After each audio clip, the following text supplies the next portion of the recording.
Welcome to International Securities Exchange's podcast series. Facilitated by renowned educators, ISE podcasts are intended to teach beginning as well as seasoned investors the ins and outs of trading. To find an updated list of podcasts, please visit www.ise.com/podcasts. Please be sure to listen to our important message following this episode regarding the risks of investing in exchange-traded options.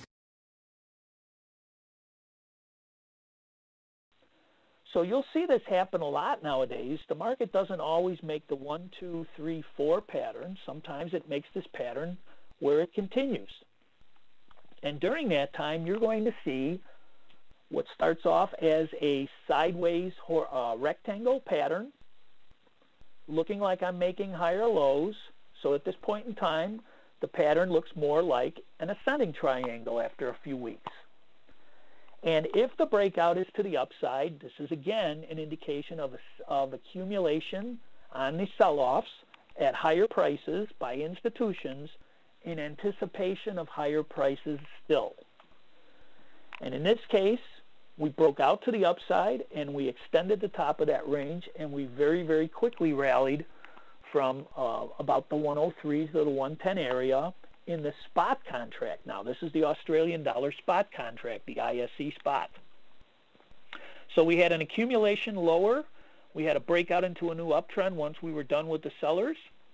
And we had a higher accumulation and another breakout and another uptrend.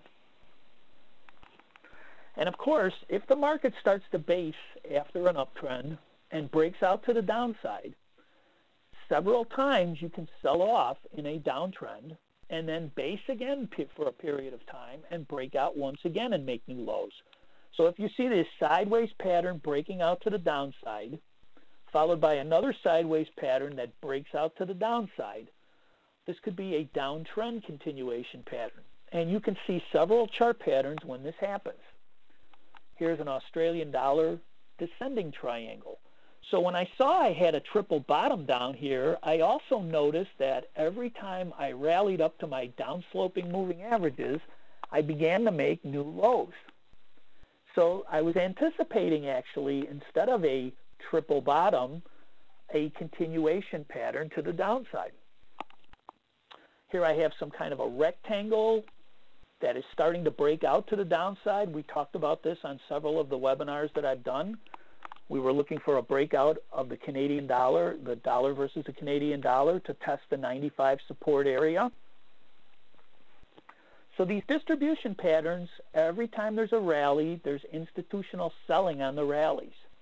And eventually when you take out all the buy orders or the support at that price level, that's when price will start to make new lows. And here we broke out of this rectangle to the downside and continued lower. We also had a descending triangle during the move with the dollar versus the Swiss franc last year. And we had a breakout to the downside from a descending triangle at higher prices, the dollar versus the Australian dollar, even before we made new lows and retraced 100% of the move from the rally in 2008. Now, sometimes when you see this, you're going to say to yourself, okay, well, prices are just going to keep going lower and lower, but they can always become a sideways channeling type of market if an area of support below current price and an area of resistance above current price forms. And then it'll be an accumulation if the breakout is to the upside, or a distribution if the breakout is to the downside. So if all the demand is absorbed, prices will go lower. If all this supply is absorbed, then prices will go higher.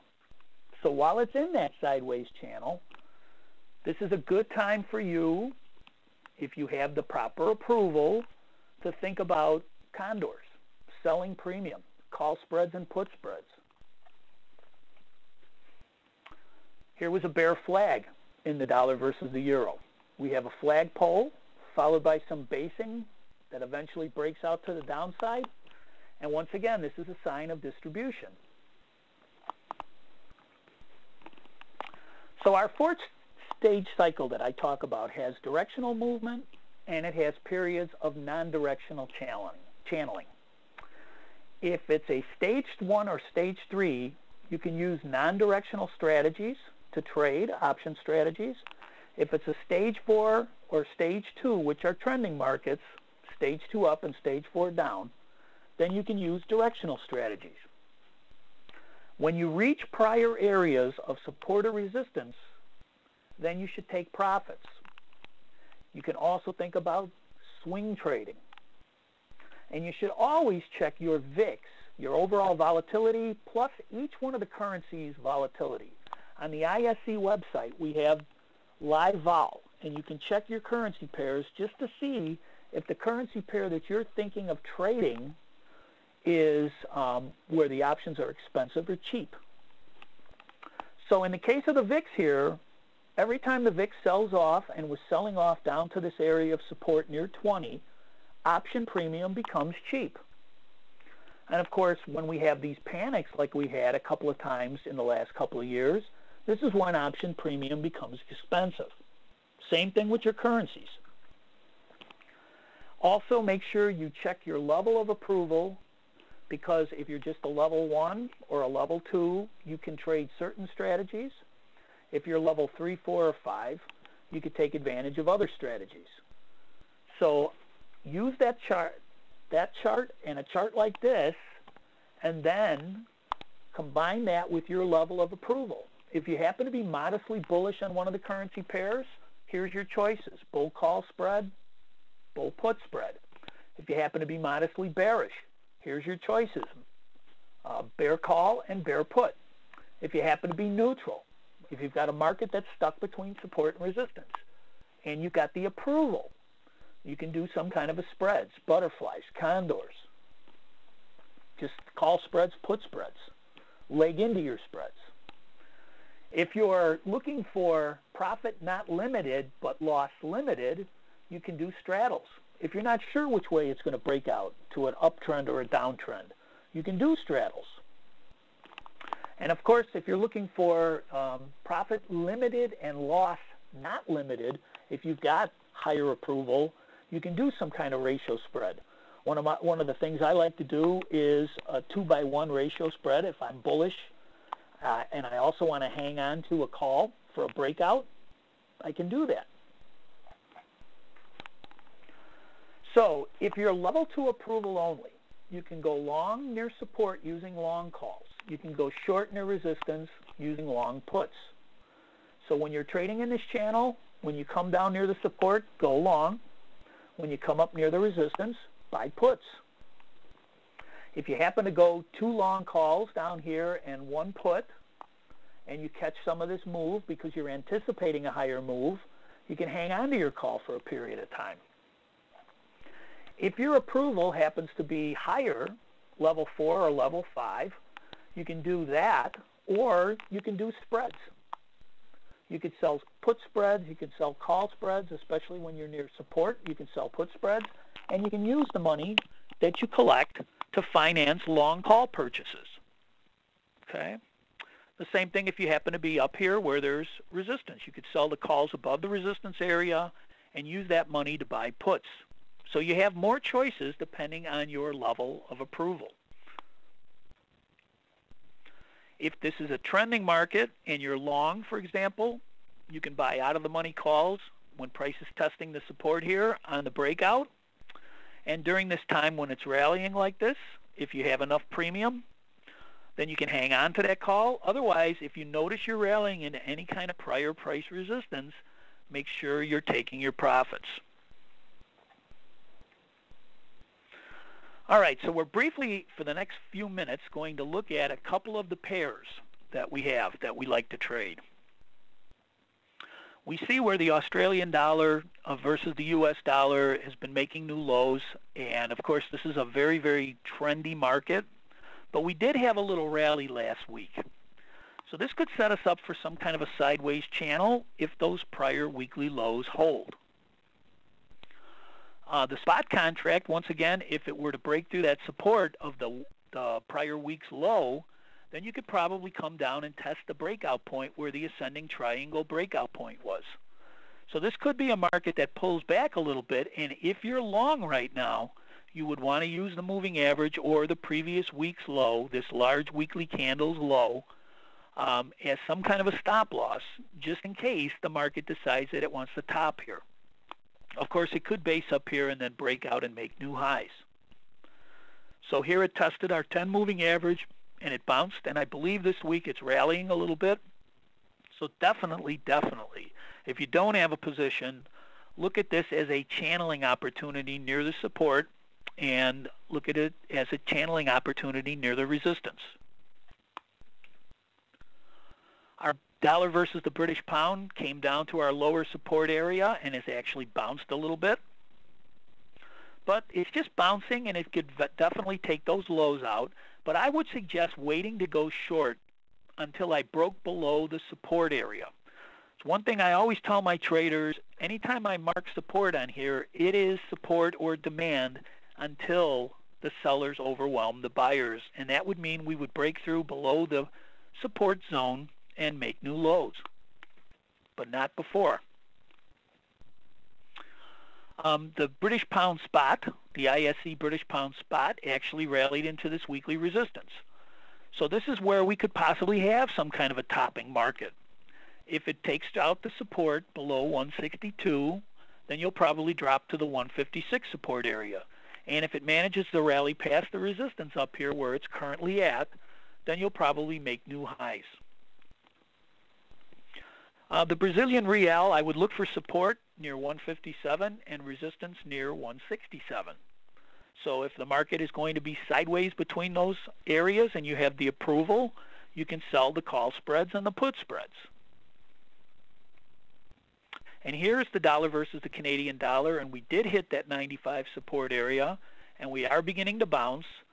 And there's a lot of people thinking that we will go lower, but if I'm going to go short, it's going to be when I break below my support zone. So you can short a rally up into these downsloping moving averages, but I would suggest shorting rallies higher prices, and if I wanted to go short, it would be below the support low. Here's the euro spot, and we rallied up into the resistance, and if you're somebody that likes to sell strength, you would sell on a rally into the resistance with your stop loss above the highest high. And of course, if you want to sell when it breaks the support area here, which was sell weakness, your profit target is going to be quite a bit smaller. And at this point, it's working on making a head and shoulders. And it did break through, so I would trail my stop loss if I happen to have a position just in case it goes lower. Here's an example of selling a rally into the resistance of the euro up here, the dollar versus the euro, or you have the opportunity to sell the break of support. The difference is the selling of the rally into the resistance is going to get you possibly 6 points for 2 points of risk, whereas the break of the support is only going to get you 2 points for 2 points of risk. So I would suggest in something like that, if you have the personality that allows you to sell rallies into resistance, then I would sell the rally because it becomes a more profitable trade. Okay? And we're coming up on the top of the hour here. So what I would say to you right now is, as I showed you on the earlier slides at the beginning of the presentation, you do have the dollar coming into some kind of support. You've got the dollar coming into support against the euro. And I also want to point out the last slide that we're going to talk about before we take questions. If you're a position trader, you can stay with that short trade, just draw some kind of a trend line. But if you're a swing trader, this would be a perfect opportunity for a potential reversal, and you would probably want to watch to see what the dollar does when it gets back up into this 74 resistance area. And if you hear everybody tell you how the market has to go lower, I just wanted to point out that the ISE euro, the dollar versus the euro, still has a support area on the monthly chart at around 64. So if it does go lower, if it does take the first support area out between 68 and 66, I'm still going to be looking to go long near 64 with a stop below 62. So at that point, I'm going to turn it back over to Katrina. Yep. All right, so if anyone has any questions right now, if you can just go ahead and type them for Steve in the Q&A window. It looks like we have probably maybe a couple minutes to cover any specific questions that you may have for him based on today's presentation. Okay. Not seeing anything just yet. I got a few. Thank you very much. Is the webinar archived? It should be archived in a few days, right? Mm-hmm. It should be up on www.ise.com/archives. Wow. Okay, great. I think we have a question in the chat. And it'll be on our website, too, probably in a few weeks. Looks like we have a couple questions also in the chat window. We have Mike Chandler asking, what are your moving averages? Oh, Mike, that's a great question. On the weekly charts, I use the 10-period moving average, and it's a weighted moving average, which means it's much more sensitive to current price than past price. And I use a 30 moving average. And I got those moving averages years and years ago from a gentleman that traded with the 4 stages, and they just are the same moving averages he used in the 1980s, and I'm using them today, and they still work the same. Greed and fear still looks the same today as it did back then. All right, looks and like we I see have a few more people here with questions. Are there any ETFs you could recommend to trade rather than trading FX directly? You could trade the UUP if you're bullish on the U.S. dollar. You could trade the UDN if you're bearish on the U.S. dollar. If you want to trade exchange-traded funds, you'll have less leverage, and you can definitely go ahead and hedge your risk using exchange-traded funds too. Sure. All right, it looks like that's it for questions for now. All right. Well, then thank you, everyone. Thank you, Steve, for your insights today. Thanks to everyone for joining us. If you'd like to learn more about the ISE FX options that we discussed today, please make sure to visit fxoptions.com. You'll be able to see a full list of the available currency pairs, plus a host of educational resources that we have available on there for free. So you can check out and also sign up for free trade alerts. These are timely recommendations based on what's going on right now in the FX markets. So we hope to see you again at upcoming webinars. To sign up, make sure to visit www.ise.com/webinars. You'll be able to check out the latest schedule. Thanks again, everyone. We will see you next week. Thanks, Steve. Okay, I'm going to type my email in here before we disconnect. So if anybody wants to send me an email, you can send it to smisic@tradingacademy.com, and I'll answer any questions I can for you. Trading Academy. And I type with a grand total of 2 fingers, so I apologize. So, okay, there you go. smisic@tradingacademy.com. Thanks again, Katrina, and we'll talk to you. Have a great day, everybody. Everyone. Thanks for coming. Bye. Thank you for listening to our podcast. To find more podcasts on options, stocks, alternative markets, and market data, please visit www.ise.com/podcasts.